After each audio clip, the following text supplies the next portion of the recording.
Good afternoon, everybody. Today, what we'll be talking about management of epiretinal membrane. This is one of the most common situations we encounter in our day-to-day practice. It was first described by Ivanov in 1865. The incidence in patients less than 50 years is 2%, and as the age increases, the incidence rises to 20%. Bilateral involvement occurs in 10 to 20% of the patient. It's usually idiopathic.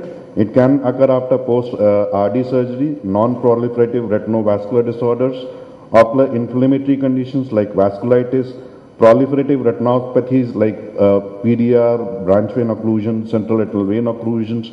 It can occur after vitreous hemorrhage, trauma, cryopexy, and photocoagulation. Patients usually are asymptomatic in majority of cases. 5% of the patient have vision less than 660. But patient usually comes to us with gradual decrease in vision and usually complains of this problem, that what we call as a metamorphopsia. On examination, what we see here is a mild sheen, best seen on red free light. There will be a vascular tortuosity and straightening of these paramacular bundles. These are signs of initial cellophane maculopathy. In advanced cases, what you will find, there is an heterotropia of the macula. Like in this patient, you can not make out where the fovea is. There can be intraretinal hemorrhages, cystic changes in the macula, pseudo holes in 8% of cases, and posterior vitreous detachment in 75% of cases. If we look into the pathology, basically it occurs due to the RP cell migration into the vitreous cavity, and these RP cells undergoes fibroblastic transformation leading to this epiretinal membrane formation. The diagnosis is usually made on ocular coherence tomography, and if you see here, there is a loss of foveal contour, and you can see a well-defined epiretinal membrane in this patient. FFA usually shows diffuse leakage, but FFA is not nowadays not practiced or used as an investigation in epiretinal membrane. Coming to the treatment, asymptomatic ERM with good vision, visual acuity, no treatment is required. You follow up this patient. If you have symptomatic ERM, like if the vision is less than 624, and if the patient comes with a complaint of metamorphopsia, he says ki sab kuch tera mera dikh raha hai, and you on examination you find thick ERM, you take this patient for surgery, and usually a pars plana vitrectomy with epiretinal membrane peeling is done. Here is a patient, you can see an epiretinal membrane. On OCT you see a loss of foveal contour with an epiretinal membrane, and we took this patient for surgery.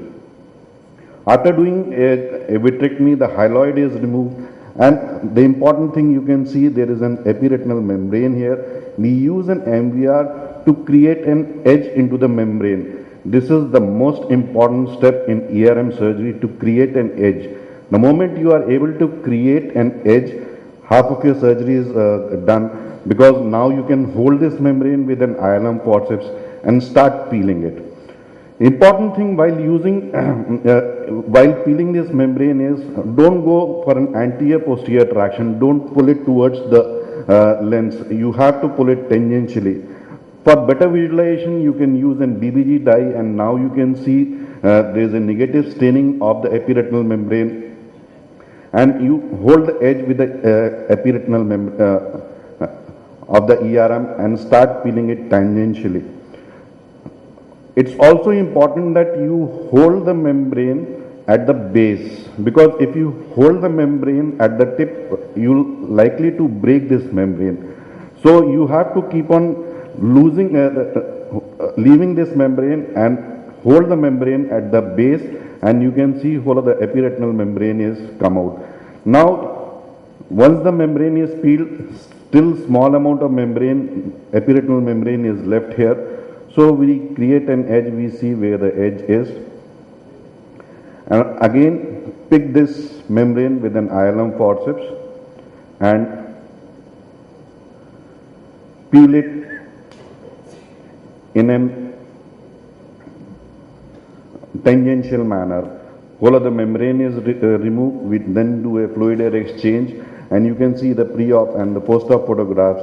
the epiretinal membrane has gone, the foveal contour is improving, and this patient improved from 636 vision to 612 vision. Another patient, if you see here, has an epiretinal membrane, and we start this patient with BBG dye. We do a negative staining of this patient. A edge is created with a diamond nested membrane scratcher. Once we see the edge, we hold this membrane with an ILM forceps and start peeling it. This membrane is pretty thick, and you have to go towards the base of the membrane and pick it in the tensile. Don't hold it here. If you hold it here, then you are liable to create a retinal tear into this area. So you go to the base of the membrane, start peeling this membrane tangentially, and you rotate this membrane like you are doing a macular excess. Once this membrane is peeled, you can see how the membrane is coming out in toto. You can land up with these kind of splinter hemorrhages, but you need not to worry about, because this clears by within a week or so, and whole of the membrane is peeled. After the membrane is peeled, you do a fluid air exchange. So coming to the result, the improvement in visual acuity occurs by 2 lines, that is 74%. No improvement in visual acuity occurs in 24%. So out of this, 2/3 of the patient will have benefit after surgery. Better results are seen with idiopathic ERM as compared to a pathological ERM.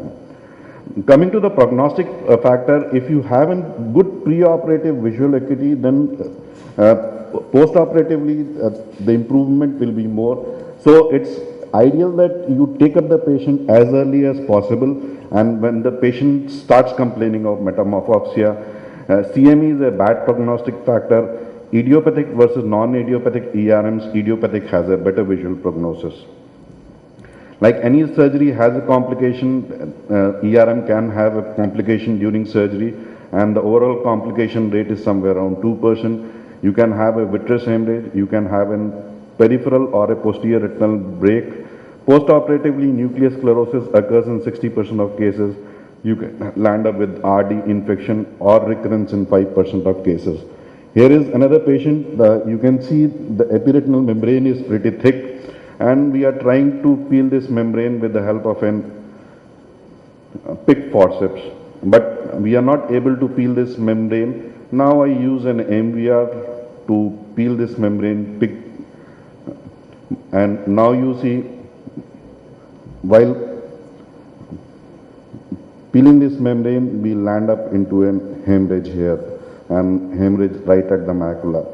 So you should be prepared to deal with all complications. To summarize, epiretinal membrane is a common condition in elderly patients. Patients are usually asymptomatic. If the vision is less than 624 or patient is complaining of metamorphopsia, patients are taken up for surgery. Vitrectomy with membrane removal is the treatment of choice. Thank you very much.